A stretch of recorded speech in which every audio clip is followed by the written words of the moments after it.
Good morning. I'm Pastor Marianne Kellenbach from Living Faith Church. It is Tuesday morning, March the 24th, and I welcome you to our Gospel segment number 3 for the week. It is Tuesday, and Tuesday is normally my day off, so as you can see, I'm a little bit more casual today. Not that I'm going to be doing a whole heck of a lot today, but cleaning the house and staying indoors, keeping socially distant, I think is what we're saying right now, is what I will be doing with my husband Carl. So I hope that you had a wonderful chance yesterday to reflect on our gospel story, the gospel chapter 9 from John's gospel. And we focused yesterday on hearing, how the man who was born blind had heard before he saw, and how the Holy Spirit calls us. It's the hearing before we actually experience God's love for us and God's grace. That is certainly the case that I have found. So today what we're going to talk about is sin, and what exactly is meant by sin in John's Gospel. But before we start there, I do want to read for you again. I'm reading from the NSRV, the New Revised Standard Version translation from the Greek. And in verse 3, chapter 9, verse 3, first the disciples had said in chapter 2, disciples asked him, Rabbi, who sinned, this man or his parents, that he was born blind? So the first thing to understand is that if in the Jewish religion, then if you were born blind, clearly either you or your parents had sinned.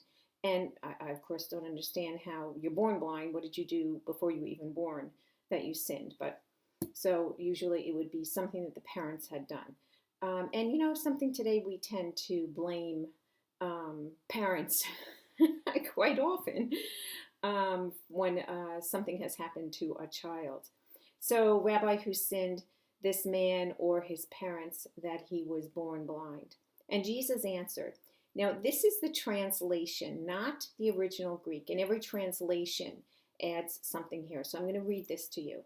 Jesus answered, neither this man nor his parents sinned. He was born blind so that God's works might be revealed in him. We must work the works of him who sent me while it is day. Night is coming when no one can work. So actually, when you go back to the original Greek, because the biggest question, I know one of the questions that I had is, oh my gosh, this man has been born blind, has been begging his whole life so that Jesus could perform a miracle. That just doesn't make any sense to me. And there was a lot of things that don't make sense to me. I don't really understand fully how God acts, and I'm not supposed to know fully how God acts. That's why I'm not God.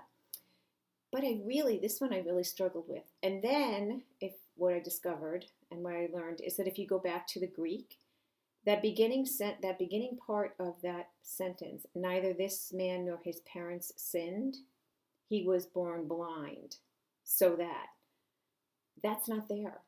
That's not there at all. The he was born blind is not in the Greek.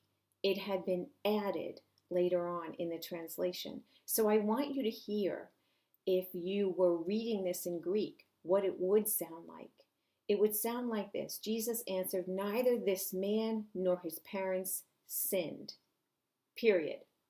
So that God's works might be revealed in him. We must work the works of him who sent me while it is day. Night is coming when no one can work. As long as I am in the world, I am the light of the world. Isn't that refreshing and totally different? Neither this man nor his parents sinned, so that God's works might be revealed in him. We must work the works of him who sent me. So what it's saying is, that's the reason he was born blind isn't so that I can perform this miracle. So that God's works might be revealed in him. We must, or I must, work the works of him who is God who sent me while it is day. So there's no explanation for why this man was born blind. What Jesus is saying is, we've got work that we have to do here.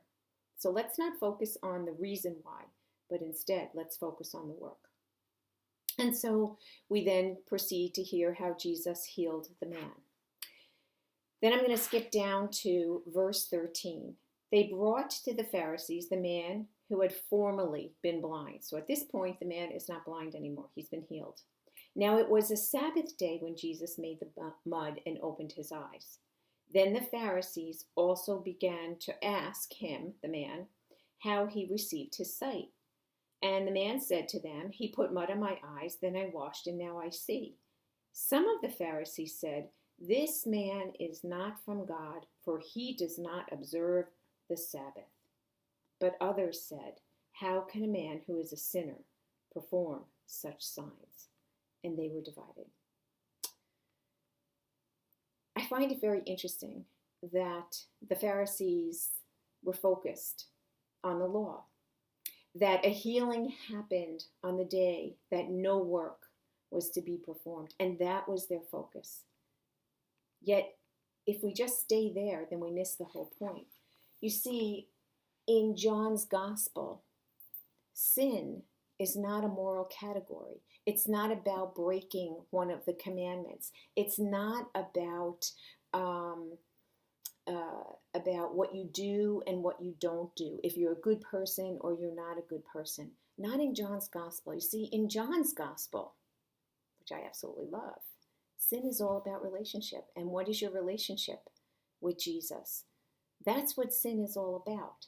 And so when we think about that it's not a moral category, sin is not a moral category, yet it's about, it's a spiritual relationship that you have with Jesus. Right then and there, you realize that not one single person is excluded. We do a lot of excluding on who's in and who's out. But very clearly here, there is no exclusion whatsoever. And that is incredibly freeing. So based on John's understanding of sin, here's my question for you and for you to focus on today. I want you to reflect on your life and your faith walk. Remember, when we say faith, what we're saying is trust. Because that, trusting and not trusting, is really the essence of sin in John's gospel.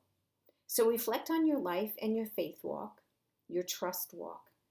In what ways has your life been different because of your trust? In what ways has your life been different because you haven't trusted? Blessings. Talk to you tomorrow.